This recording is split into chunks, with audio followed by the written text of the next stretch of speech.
로마서 8장을 우리가 지금 3주째 보고 있습니다. 로마서 8장은 크게 세 가지의 주제를 다룬다고 했어요. 첫째는 해방, 죄에서 자유케 되었다는 그 해방. 그리고 지난주에는 소망에 대한 이야기를 우리가 살펴보았습니다. 하늘나라에 대한 소망. 그다음 오늘 주제는 사랑입니다. 하나님의 끊을 수 없는 변함없는 우리를 향하신 사랑에 대한 이야기를 하려고 합니다. 이 영화는 2001년도에 나온 영화인데요. 봄날은 간다라는 영화인데 유지태와 이영애라는 아주 당시 유명한 배우였죠. 그 두 배우가 주연을 맡았는데 평단의 큰 찬사를 받은 그러한 영화입니다. 상도 많이 탔어요. 근데 내용은 되게 잔잔해요. 이렇게 남녀의 어떤 멜로 드라마인데, 로맨스 드라마인데요. 이 두 사람이 만나서 급격히 사랑에 빠져요. 만난 지 얼마 안 돼서 사랑에 빠졌는데 이제 몇 개월 후에 여자가 마음이 변합니다. 시들해지게 돼요. 그래서 이제 헤어지자고 해요. 그러니까 남자가 너무 막 슬퍼해가지고 그 집에 찾아갑니다. 그래가지고 이렇게 묻습니다. 너 나 사랑하니? 그런데 어떻게 사랑이 변하니? 아주 처량한 표정으로 이야기를 하는데, 하지만 여자의 냉랭해진 마음을 돌이키지 못합니다. 사람들은 사랑이라는 환상을 쫓아서 살아갑니다.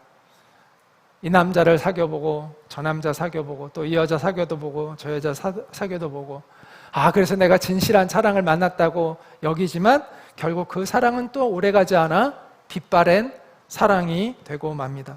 이처럼 인간의 사랑은 영원하지 않아요. 그리고 영원하지 않은 사랑은 우리의 영혼을 채우지 못합니다. 그렇기 때문에 사람에게서 사랑을 갈구하며 사는 사람은 결국은 그 인생이 공허해질 수밖에 없습니다. 그리고 그 공허를 채우기 위해서 또 끊임없이 사랑을 추구하지만 그 결과는 마찬가지죠. 물론 우리는 사랑하는 사람을 만나서 결혼을 하기도 합니다. 또 친한 친구를 사귀어서 우정을 나누기도 하죠. 그러나 그 사랑, 그 우정이 영원하지 않습니다. 그렇기 때문에 우리가 인간의 사랑을 의지하며 살게 되면 배신감을 많이 느낍니다. 그리고 진실한 사랑에 대한 회의와 의심을 갖게 됩니다. 변하지 않는 사랑, 한결같은 사랑, 영원한 사랑, 그 사랑은 하나님의 사랑밖에 없습니다. 우리가 그 사랑을 경험할 때 우리는 비로소 사랑에 대한 확신을 얻게 됩니다. 사랑에 대한 믿음을 배우게 됩니다. 여러분, 사랑에 대한 믿음, 그보다 우리의 인생에 더 소중한 것이 무엇이 있습니까? 우리가 무엇을 더 갈망하겠습니까?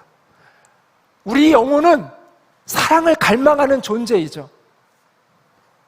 본문은 그 사랑에 대한 확신을 우리에게 전해주고 있습니다. 오늘 본문은 총 7개의 질문이 나와요. 7개의 질문이 나와요. 그 중에서 맨 처음 질문은 이와 같은데 같이 읽어볼까요? 시작. 그런즉 이 일에 대하여 우리가 무슨 말 하리요? 이것이 첫 질문이에요. 자, 이 질문은 무슨 얘기예요? 이제 무슨 말이 더 필요하겠습니까? 라는 이야기예요. 이제 무슨 말이 더 필요하겠습니까? 라고 하면서 이제 감탄 의문문들이 쭉 나옵니다. 이제 6개의 감탄 의문문들이 나오는데 그 6개의 감탄 의문문들 속에 하나님의 사랑을 우리에게 전해주고 있습니다. 첫째는 한번 따라해 볼까요? 위하심에 대한 확신. 자, 하나님이 우리를 얼마나 위하고 계신지를 확신시켜주는 내용이 처음에 나옵니다. 자, 여기 보면 2개의 질문이 나오죠. 자, 그런즉 이 일에 대하여 우리가 무슨 말 하리요? 아까 이야기했죠. 첫 번째 질문이 나오고 그다음 2가지의 질문이 나오는데 빨갛게 된 거 우리 같이 한번 읽겠습니다. 시작. 자기를 아끼지 아니하시고 우리 모든 사람을 위하여 내주시니가 어찌 그 아들과 함께 모든 것을 우리에게 주시지 아니하겠느냐.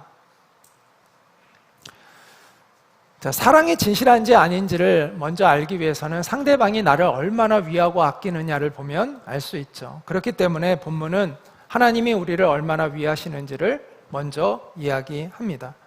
아들을 아끼지 않고 우리를 위해 내어주실 정도로 하나님이 우리를 사랑하신다고 말하고 있습니다. 십자가는 우리를 살리기 위해서 독생자를 이 땅에 보내셔서 죽게 하신, 우리를 대신하여 죽게 하신 하나님의 아픔이 담겨 있어요. 아픔이. 하나님의 희생이 담겨 있어요. 그래서 하나님의 이 사랑은 검증되어진 사랑이라고 이야기할 수 있는 것이죠. 자, 하나님이 이토록 우리를 사랑하신다면 우리를 위해서 그 무엇도 아끼지 아니하실 것을 우리는 확신할 수 있습니다. 우리를 위해서 독생자도 희생시키신 하나님이신데 우리를 위해서 무엇을 아까워하시겠습니까? 그래서 아까 이 본문에 보면 모든 것을 우리에게 은사로 주신다고 말씀합니다. 우리에게 모든 것을 하나님이 선물로 주신다고 이야기하고 있는 것이죠. 우리에게 생명을 주시죠. 또 우리에게 평강을 주십니다. 또 우리에게 지혜와 능력을 하나님이 주십니다. 또 하나님이 때를 따라 돕는 은혜를 베풀어 주십니다. 우리가 이것을 확신해야 된다는 거예요. 때로 우리의 인생이 고달프고 어렵고 힘들어도 하나님이 우리를 위하고 계시다는 것을, 그리고 하나님이 우리에게 그 무엇도 아끼지 않고 공급하신다는 것을 우리가 믿어야 한다는 것입니다. 자, 성경에 보면 이런 말씀이 있죠. 예레미야 29장 11절 말씀 같이 한번 읽겠습니다. 여호와의 말씀이니라 너희를 향한 나의 생각을 내가 아나니 평안이요 재앙이 아니니라 너희에게 미래와 희망을 주는 것이니라. 하나님의 생각, 우리를 향한 하나님의 생각이 뭐라고요? 재앙을 주는 게 아니라 희망을 주기 위한 것이 하나님의 생각이다라고 이야기를 합니다. 우리는 고난이 오면 우리를 망하게 하나님이 하시는구나 라고 착각합니다. 그러나 그렇지 않습니다. 고난은 우리를 망하게 하기 위해 오는 것이 아닙니다. 고난은 오히려 우리의 미래에 소망을 주기 위해 하나님이 주시는 것입니다. 요셉이 이집트에 노예로 팔려갔던 것이 고난이죠. 엄청난 고난이죠. 그렇죠? 그 당시 환경으로 보면 재앙이죠. 그런데 그것은 놀랍게도 요셉을 하나님이 이집트의 총리로 만드는 출발점이었어요. 노예로 팔리는 것이. 모세가 40세에 사람을 죽이고 광야로 도망을 가죠. 거기서 40년 동안 갇혀서 숨어서 지냈잖아요. 인간적으로 보면 재앙이죠. 그런데 하나님의 빅피처 속에서는, 큰 그림 속에서는 모세가 하나님의 사람으로 준비되어는 과정이었다는 거죠. 예루살렘의 초대교회가 모여 있을 때 큰 핍박이 일어나서 뿔뿔이 흩어집니다. 비극이죠. 그런데 그 결과는 어떤 것이었어요? 복음이 힘있게 전해지는, 전 세계로 뻗어나가는 하나님의 큰 그림 속에 감추어진 하나님의 섭리였다는 거죠. 혹시 여러분은 지금 고난을 내가 당하고 있다, 그래서 나는 지금 재앙 속에 있다라고 여기고 있습니까? 그래서 두려움과 염려에 쌓여 있습니까? 그러나 그것은 여러분을 망하게 하는 것이 아닙니다. 여러분을 돌이키게 하기 위함이요, 또 여러분에게 더 훨씬 더 좋은 미래를 위해서 하나님께서 여러분을 준비하고 계시는 과정인 것이죠. 하나님이 우리를 얼마나 위하고 아끼시는지에 대한 확신을 우리는 가져야 합니다.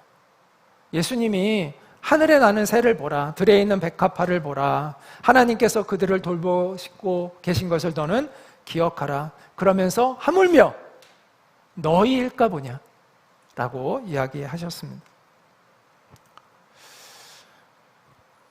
예수님이 우리를 위해서 독생자를 아끼지 않고 주셨다는 것은 우리를 위해서 무엇이든 아끼지 않고 베푸신다는 것을 의미합니다.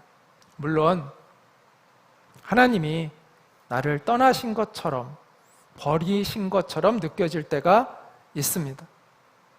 그러나 진실은 그렇지 않습니다. 하나님은 우리를 버리신 적이 없고 늘 언제나 함께 하고 계시고 모든 것이 합력하여 선을 이루도록 이끌어주고 계십니다. 물론 지난번에도 이야기했지만 모든 것이 합력하여 선을 이룬다고 할 때 그 선이라는 것은 우리가 생각하는 것과는 차원이 다른 것이라고 말씀을 드렸죠. 우리는 선한다고 하면 내가 잘 먹고 잘 사는 거, 내가 부자가 되는 거, 내가 평안해지는 거, 내가 세상에서 높아지는 것을 생각하죠. 그러나 성경에서 얘기하는 모든 것이 합력하여 선을 이룬다고 할 때 이 선의 핵심은 그런 차원이 아니라 우리가 하나님의 영광을 입는 존재로 변화되어져 가는, 예수님을 닮아가는, 그리고 하나님의 나라를 유업으로 받는 상속자가 되어져 가는 것을 의미한다고 말씀을 드렸습니다. 그래서 이렇게 이야기할 수 있습니다. 믿음은 끝을 바라보는 것입니다. 한번 읽어볼까요? 시작. 믿음은 끝을 바라보는 것입니다. 하나님은 우리의 인생을 궁극적으로 승리하게 하시는 것이 하나님의 목적입니다. 우리는 그 하나님의 우리를 향하신 계획과 우리를 위하시는 그 섭리를 믿어야 합니다. 더우면 알아서들 끄세요. 제가 여기 자, 두 번째 용납하심에 대한, 따라할까요? 용납하심에 대한 확신. 네, 이번에도 이제 두 가지의 질문을 던집니다. 누가 능히 하나님께서 택하신 자들을 고발하리요? 의롭다 하신 이는 하나님이시니 누가 정죄하리요? 이 두 가지의 질문을 통해서 용납하시는 하나님에 대한 확신을 심어줍니다. 그러면서 죽으실 뿐 아니라 다시 살아나신 이는 그리스도 예수시니 그는 하나님 우편에 계신 자요 우리를 위하여 간구하시는 자이시니라 라고 말씀하고 있습니다. 여기서 고발, 정죄라는 이 단어들은 법정 용어들이죠. 여기 우리가 법정에서의 우리의 모습을 한번 상상해 볼까요? 피고석에 우리가 앉아 있어요. 그리고 재판석에는 하나님께서 앉아 계세요. 하나님 아버지가. 자, 마귀는 어디에 앉아 있을까요? 검사석에 앉아서 우리를 고소합니다. 정죄합니다. 그래서 점점 이 마귀가 우리를 고소함으로 우리가 불리한 재판 상황에 직면하게 돼요. 그때 예수님이 변호사로 우리를 위하여 강력하게 탄원자로 나섭니다. 예수님이 우리를 위해 말씀하십니다. 자신이 짊어진 십자가를 증거로 보여주고 또 못 박힌 손과 발을 보여주고 창에 찔린 옆구리를 보여주면서 재판장에게 무죄를 강력하게 호소합니다. 그 탄원이 너무나 강력하기 때문에 불리한 재판의 분위기가 반전이 되는 것이죠. 그래서 우리는 하나님 아버지로부터 무죄를 선고받게 됩니다. 우리는 이 사실을 기억해야 합니다. 예수님으로 인해서 우리가 하나님께 의롭다고 인정을 받게 된 무죄 판결을 받았다는 것을 확신해야 한다는 것이죠. 우리의 믿음의 출발점은 이 확신이에요. 아, 내가 하나님께 언제나 용납받은 존재가 되었구나. 누구로 인해서? 예수님으로 인해서 내가 용납받는 존재가 되었구나라는 이 확신.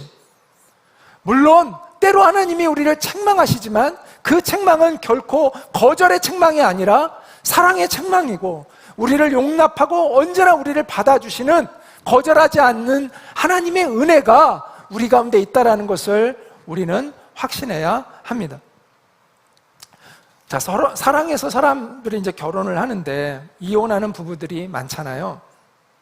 근데 이혼하는 이유를 보면 대부분 이런 얘기를 많이 얘기합니다. 내가 속았다. 내가 그런 사람인 줄 모르고 결혼했다.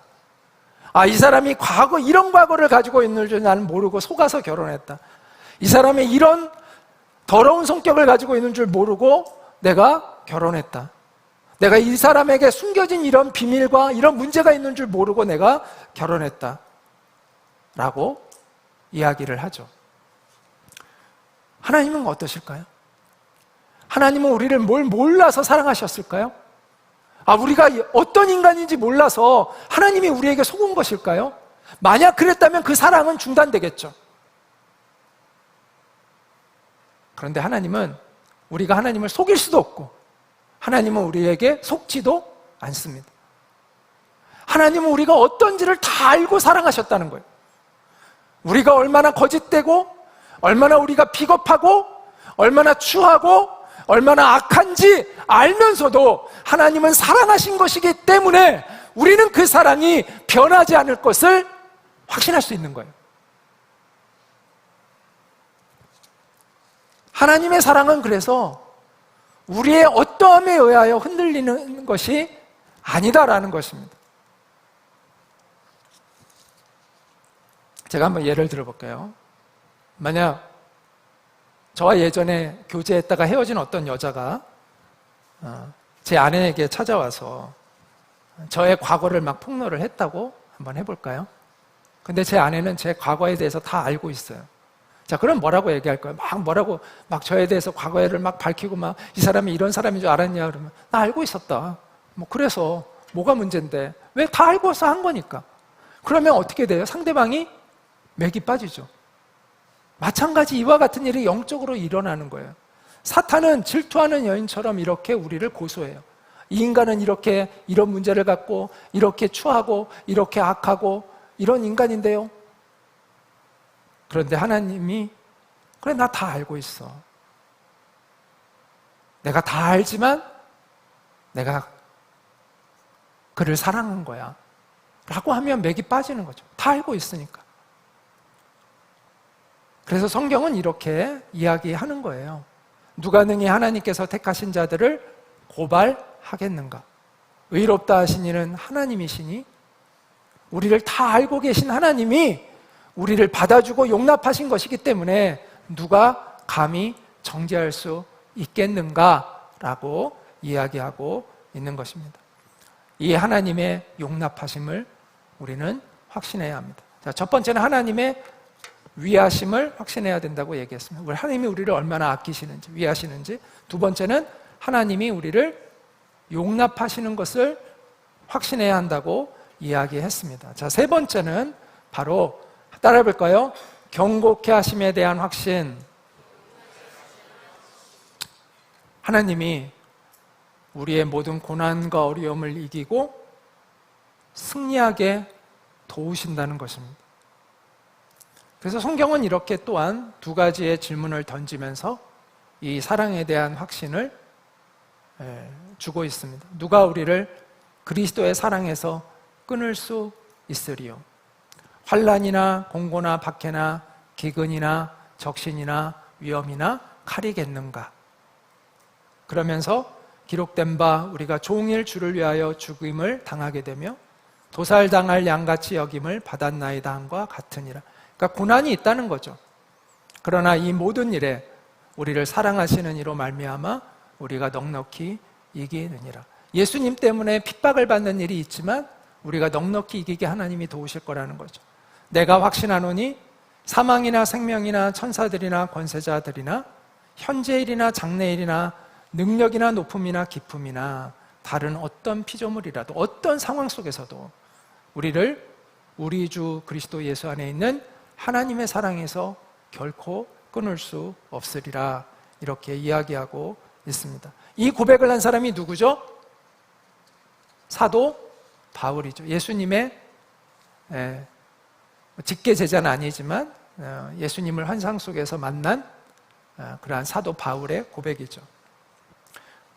그 고린도 후서에 보면 바울이요, 얼마나 많은 고난을 받았는지를 이야기하고 있습니다. 수없이 옥에도 갇히고 매질을 당하고 또 배가 파손되어서 죽을 뻔하기도 하고 강도를 만나기도 하고 테러의 위협을 당하기도 하고 수많은 위험과 또 배고픔과 고난을 당했다고 이렇게 이야기를 합니다. 그런 바울이 누가 우리를 그리스도의 사랑에서 끊을 수 있겠는가? 환난이나 공고나 박해나 기근이나 적신이나 위험이나 칼이랴 라고 이야기했다는 것을 알게 되면, 이 사도 바울이 어떤 어려움을 당했는지를 우리가 알고 이 말씀을 보게 되면 우리는 숙연함을 느끼게 됩니다. 우리는 조금만 어려움이 와도 하나님께 불평을 합니다.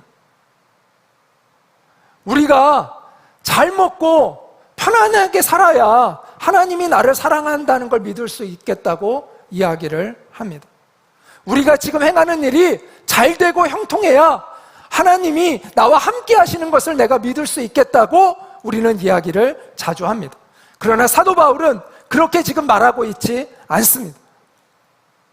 고난 속에서도 하나님의 사랑에 대해 조금 더 흔들리지 않는 그 확신을 이야기하고 있는 것이죠.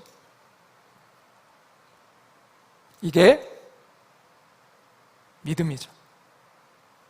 하나님의 사랑은 이 땅에서의 성공이나 형통을 보장하는 것이 아닙니다. 이 땅에서 우리가 평안하게 살 것을 보장해 주는 것이 아닙니다. 물론 하나님이 하나님의 기적과 신비로운 능력으로 때로는 우리를 그렇게 보호해 주실 때가 있습니다. 그러나 그것이 하나님의 사랑의 본질은 아니고, 그것이 살아계신 하나님의 인도하심의 본질은 아니라는 것이죠.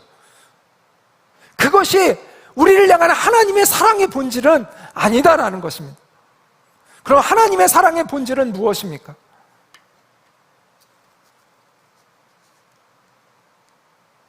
어떤 상황에서도 하나님이 우리와 함께 하셔서 흔들리지 않는 그 믿음을 가지고 끝까지 우리의 믿음을 지켜내고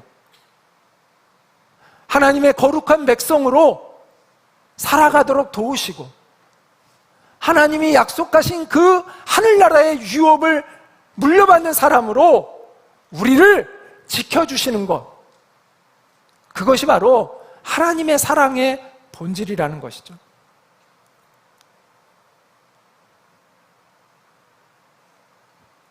제가 지난번에 한번 이런 질문을 던졌죠. 설교하면서 첫 시간에 여러분은 시작이 좋기를 원하세요? 끝이 좋기를 원하세요? 했더니 둘 다 좋기를 원한다고 이야기했던 사람도 있었는데, 둘 중에 꼭 하나를 택해야 한다면 다 끝이 좋기를 원할 거라고 이야기를 했습니다.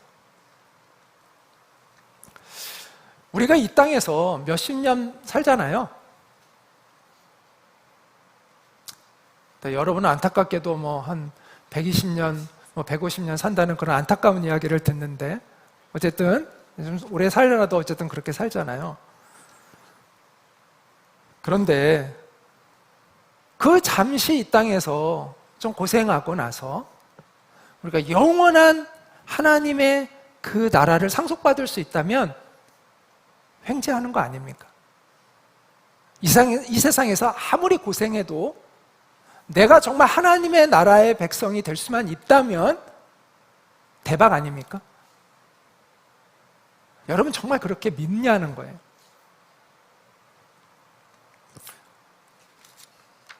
자, 여러분이 이 예화가 이해가 될지 모르겠지만, 우리가 주식 시장에 회사를 주식 그 시장 거래할 수 있게 하는 걸 상장한다 그래요. 그럼 상장하면 주식이 몇 배로 막 오르거든요. 근데 여러분이 예를 들어서 1억이라는 돈을 투자를 했어. 그래서 이제 여러분은 돈이 1억을 투자해서 이제 월세방에서 살 수밖에 없어. 단칸방에서 이제 힘들게 사는 거야. 그런데 여러분이 투자한 이 회사의 주식이 이제 몇 년 후에 상장이 반드시 될 걸 여러분이 확신해. 그래서 여러분이 몇십억의 돈을 벌 수가 있게 된다고 확신해. 자, 그러면 여러분이 월세방에 지금 살고 있는 게, 몇 년 동안 살고 있는 게 비참할까요? 비참하지 않을까요? 비참하지 않겠죠. 자, 우리가 이 땅에서 아무리 고생을 해도 하나님의 나라에 내가 들어갈 걸 확신해. 그럼 이 땅에서의 이 고난이 세상 사람들처럼 그렇게 고통스럽게 느껴질까요? 정말 내가 그걸 믿을 수 있다면. 비참하게 느껴질까요? 그렇지 않겠죠. 중요한 것은 미래에 대한 확신이에요. 하나님의 사랑에 대한 확신, 하나님의 그 나라에 대한 확신, 그 확신만 있다면 우리는 이 땅에서 어떤 상황도 기쁨으로 이겨낼 수 있습니다.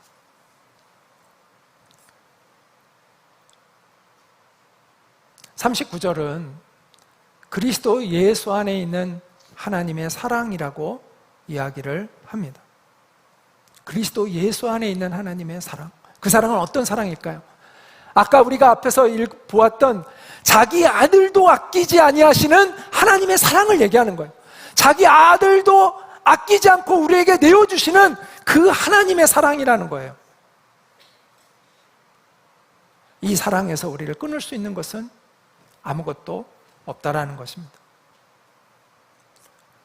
이 세상의 그 무엇도 이 하나님의 사랑에서 우리를 끊을 수 없고 우리를 망하게 할 수 없다라는 거예요. 우리의 영혼을 망가뜨릴 수 없다라는 거예요. 그런 일은 하나님이 허락하시지 않는다라는 것입니다. 하나님은 우리를 사랑하시되 끝까지 사랑하십니다. 하나님은 우리를 책임지시되 끝까지 책임지십니다. 심지어 우리의 죽음도 책임지십니다. 우리의 죽음도, 우리의 고난도, 우리의 아픔도 책임져 주신다는 거예요.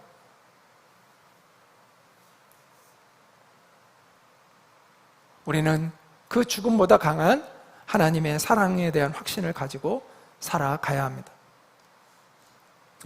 제가 예전에 사귀었던 한 여자가 있었는데요. 그녀의 가정에 큰 어려움이 닥쳐서 날마다 눈물로 지내고 있었습니다. 제가 그때 너무나 안타까워서 기도하다가 에스더의 그 고백이 기도하는데 생각이 나더라고요. 죽으면 죽으리라. 그래서 제가 전화를 걸어가지고 그 여자친구에게 죽으면 죽으리라. 성경 말씀이 있다고 막 그렇게 얘기를 했대요. 그래가지고 그 말씀을 그 여자가 받고 너무 막 감동이 되더래요. 그래가지고 자기 전화를 끊고 흥분돼서 엄마한테 가서 이렇게 얘기했대요. 엄마, 죽으면 죽으리라. 그랬더니 그 엄마한테 엄청 혼났대요. 엄청 짜증을 내더래요. 죽으면 죽지 그럼 어쩌겠냐? 그러면서 그런데 그녀가 이야기하기를 자기의 평생에 죽으면 죽으리라 그 말보다 더 자기에게 용기를 주는 말은 없었다고 이야기를 했습니다. 그녀와 저는 결혼을 하게 되었죠.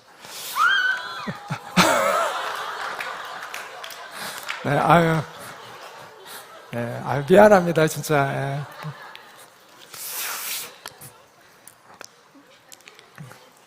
이런 리액션 아주 좋습니다. 소녀들의 감성. 여러분, 이 세상에서 가장 용기 있는 사람이 어떤 사람일까요? 죽기를 각오한 사람이에요. 어떤 사람은, 그러니까 우리가 죽기를 두려워하지 않을 때 우리는 힘을 얻게 돼요. 이 세상을 이길 수 있는 힘을 얻게 돼요. 우리가 너무 살려고 하기 때문에 두려워하는 거예요. 너무 살려고 하니까. 우리가 죽기를 각오하면 두려움에서 벗어나게 됩니다. 하나님의 사랑은 우리의 죽음도 책임집니다. 자, 지금까지 우리는 하나님이 우리를 얼마나 위하시는지, 그리고 우리를 얼마나 받아주고 계신지, 그리고 우리를 끝까지 얼마나 우리를 견고하게 붙들고 계신지를 우리가 생각해 보았습니다. 여러분은 무엇을 의지해서 살아가고 있나요? 권력, 사회적 지위, 학력, 돈? 사람들은 그런 것들을 의지하여 살아가죠. 그런데 그것들은 죽음보다 강하지 못합니다. 죽음 앞에서 다 무너집니다. 예상치 못한 중병에 걸리게 되거나, 암에 걸렸거나, 감당하기 어려운 큰 환난이 닥치면 한순간에 다 우리가 붙잡았던 것들은 소용이 없어집니다. 죽음보다 강한 것은 하나님의 사랑밖에는 없습니다. 내가 병들어도, 내가 죽게 되어도, 내가 사회적으로 비참해져도 끝까지 나에게 소망과 용기를 줄 수 있는 것은 하나님의 사랑의 약속밖에는 없습니다. 자, 그러면 우리가 정말 후회되지 않는 인생을 살려면 어떻게 해야 할까요? 하나님의 사랑에 내가 붙들려 살아가는 것입니다. 하나님께 소망을 두고 그 하나님을 의지하고 하나님의 뜻에 순종하며 살아가는 것이죠. 하나님의 나라와 의를 구하라. 우리 드림의 학교의 가장 중심된 성경 말씀, 바로 그 말씀대로 살아가는 것이죠. 그것이야말로 가장 견고한 인생이 되는 것이라고 생각합니다. 복음의 영광을 위해 전진하는 우리가 되기를 소망합니다. 우리 인생에 하나님이 책임질 수 없는 일은 일어나지 않습니다. 죽음도, 질병도, 아픔도, 슬픔도 하나님은 책임져 주십니다. 중국에서 1960년대 문화혁명이 일어났을 때 중국에서 활동했던 선교사들이 다 쫓겨 나갔습니다. 그때 중국을 떠날 수밖에 없게 된 한 선교사님이 자신이 가장 아끼는 현지인 제자와 함께 차를 마시며 마지막 대화를 나누게 되었습니다. 선교사님이 그 중국인 제자에게 이렇게 물었습니다. 앞으로 많은 환난과 핍박이 몰려올 텐데 견디어낼 수 있겠소? 자, 그랬더니 그 중국 제자가 고개를 숙이고 찻잔을 이렇게 잠시 바라보면서 생각에 잠기더니 이렇게 이야기를 했다고 합니다. 선교사님, 차가 뜨겁죠? 차가 뜨거운 물 속에 있다고 해서 그 맛을 잃었나요? 아마도 뜨거운 물 속에서 진짜 맛을 낼 수 있을 것입니다. 저는 저의 신앙이 진실이라는 것을 이 환난 속에서 주님 앞에 입증해 보이겠습니다. 라고 대답을 했다고 합니다. 자, 문화혁명이 끝나고 우리가 잘 아는 대로 1970년대 말에 중국은 개방이 되었습니다. 많은 사람들은 중국 교회가 사라졌을 거라고, 또 아니면 아주 축소되었을 거라고 예상을 했습니다. 하지만 그 결과는 달랐습니다. 오히려 중국 교회는 그 이전보다 훨씬 더 성장해 있었습니다. 주님을 향한 절대적인 믿음을 가진 이들을 통해서 고난을 이겨낸 그 믿음의 사람들을 통해서 그들이 함께 모여 예배했던 그 지하교회들을 통해서 복음은 오히려 강력하게 중국 전역으로 뻗쳐나가 있었습니다. 그 무엇도 우리를 그리스도 예수 안에 있는 하나님의 사랑에서 끊을 수 없습니다. 그 어떤 고난과 시련도 마찬가지로 주님을 향한 우리의 거침없는 믿음을 중단시킬 수 없습니다. 그 무엇도 하나님의 사랑을 중단시킬 수 없고, 그 무엇도 주님을 향한 우리의 믿음을 중단시킬 수 없습니다. 우리를 사랑하시되 끝까지 사랑하시고, 우리를 책임지시되 끝까지 책임지시는 주님을 우리가 바라보기를 소망합니다. 그럴 때 우리는 이 세상을 이기는 믿음을 갖게 될 것입니다. 그리고 어떤 상황에 있든지 우리가 주님의 영광을 드러내는 복음의 증인답게 우리가 살아가는 그 모든 삶 속에서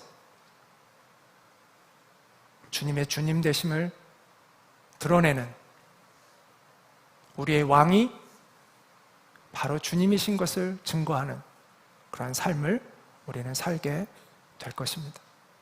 그런 우리 모두가 될 수 있기를 간절히 소망합니다. 우리 같이 기도하도록 하겠습니다. 우리가 하나님의 사랑에 대한 확신을 가지고 믿음의 길을 끝까지 걸어갈 수 있는 우리가 되기를 원합니다. 우리가 어떤 형편에 있든지 어떤 상황에 있든지, 내가 지금 부하든 가난하든 건강하든 병약하든, 또 내가 어떤 일들이 잘 이루어지고 있든 계속해서 어려움 속에 부딪히든 상관없이 주님은 우리와 함께 하시고, 우리를 향하신 주님의 뜻은 결코 변하지 않으시고, 우리를 통해서 주님께서 영광을 받아 주실 것을 우리가 믿습니다. 주님, 나를 주님의 손에 의탁합니다. 주님, 내가 하나님의 백성답게 성장해 갈 수 있도록 나를 주님 도와 주십시오라고 우리 같이 잠시 기도하도록 하겠습니다. 기도합니다. 그렇습니다. 주님, 우리를 향하신 주님의 것을 주님의 변하지 않는 그 사랑 가운데 사랑하고 있습니다. 어떤 상황이든 이 주님의 사랑을 붙들고 살아갈 수 있는 우리가 될 수 있도록 주님 주시옵소서.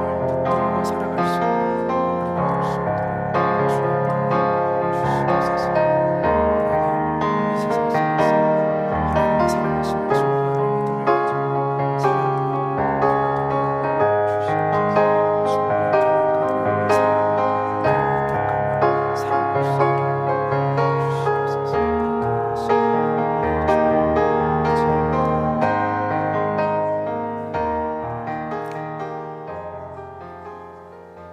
죽음보다 강한 그 하나님의 사랑 안에 우리의 인생을 의탁합니다. 하나님, 우리가 어떠한 상황에 있든지 우리를 향하신 그 변함없는 하나님의 사랑을 붙들고 믿음의 길을 걸어갈 수 있는 우리가 될 수 있도록 도와주시기를 간절히 기도드립니다. 하나님, 우리가 믿음이 없는 이 세대 속에 믿음을 가진 자로 주님 앞에 발견되어지기를 간절히 원하고 소망합니다. 우리가 어떤 상황에 있든 주님이 우리의 왕 되심을 증명하며 살아가는 우리가 될 수 있게 도와주시고, 그 모든 곳에서 주님의 주님 되심을 증거하는 우리가 될 수 있게 도와주시기를 간절히 원하고 기도드립니다. 하나님, 이 세상의 그 어떤 어려움도 이겨나갈 수 있는 강한 믿음이 우리 가운데 있게 도와주시옵소서. 죽음보다 강한 하나님의 사랑을 붙들고 승리하는 삶을 날마다 살아갈 수 있는 우리가 될 수 있게 도와주시옵소서. 우리 드림의 학교 학생들이 주님의 이 강한 사랑에 붙잡혀서 하나님, 그 일생토록 주님의 백성으로 살아갈 수 있게 도와주시고, 그 모든 곳에서 주님을 영화롭게 하는 복음의 증인들이 될 수 있도록 은혜를 베풀어 주시옵소서. 예수님의 이름으로 기도하옵나이다. 아멘. 이제는 우리의 유일한 소망 되시는 주 예수 그리스도의 은혜와 하나님 아버지의 크신 사랑과 성령님의 교통하심이 오늘 이 예배를 마음을 다하여 드린 모든 이들 위에 있기를 간절히 축원하옵나이다. 아멘.